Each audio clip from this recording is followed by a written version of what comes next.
আমি আমার কথা বলছি এটা। আমি এখন যদি ওরা এর চেয়ে আমার চেয়ে ভালো কিছু করতে পারবে বলে আপনাদের মনে হয়, যারা আসতেছে ভোট দেবেন, অসুবিধা নেই।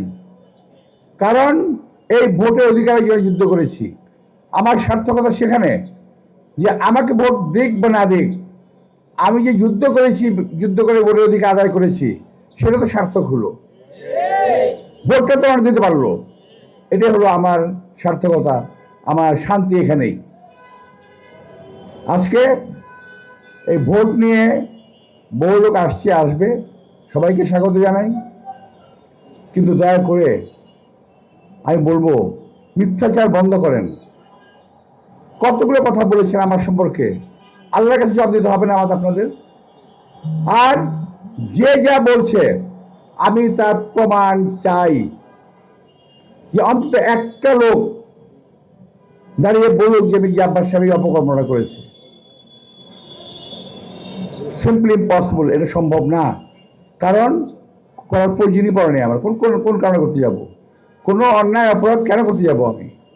আমাকে মানুষ ভোট দিয়েছে মানুষের কাজ করার জন্য। আমি মানুষের জন্য কাজ করার চেষ্টা করছি, করব। সেই কথা বলতে হয় মানুষকে। তোমরা গিয়েই শুরু করো, বিসমিল্লাহ বলো না, শুরু করো মির্জা আব্বাসকে দিয়ে। তাতে অবশ্য আমার একটা লাভ হয়েছে। যারা আমাকে চান, যারা আমাকে চিনত না তারা আমাকে এখন চেনে, এটা আমার লাভ হচ্ছে। অনেক বাচ্চা ছেলেরা আছে না, নিউ জেনারেশন আছে না, পুরোনো আমাকে চেনে, নতুন নতুন চেনে না।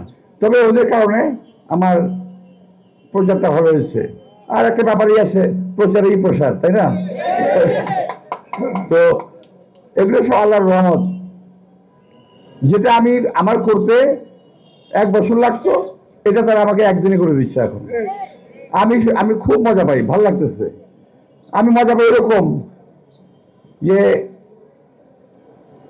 আমার বাসায় আমার নাতি পুতিরা আছে, আমাদের বাচ্চারা আছে, খেলাধুলা করে, কথাবার্তা বলে, মাঝে মাঝে খুব মজার মজার কথা বলে, আনন্দ করি, আমি উপভোগ করি। আমি এই বাচ্চাদের কথা উপভোগ করি, কারণ আমি জানি এই ছেলেগুলা নিজেদেরকে মিথ্যাবাদী প্রমাণ করতে চাই জনগণের সামনে। অথচ ওরা নাকি রাজনীতি করে বাংলাদেশে। মিথ্যা দিয়ে যাদের শুরু, তারা বাংলাদেশে কি রাজনীতি করে বলেন আপনাকে, আমাকে একটু। যাদের শুরু হলো মিথ্যা দিয়ে, আর এমনভাবে কথা বলে যেমন পৃথিবীর মাসুম বাচ্চা, কেউ কিছু জানে না।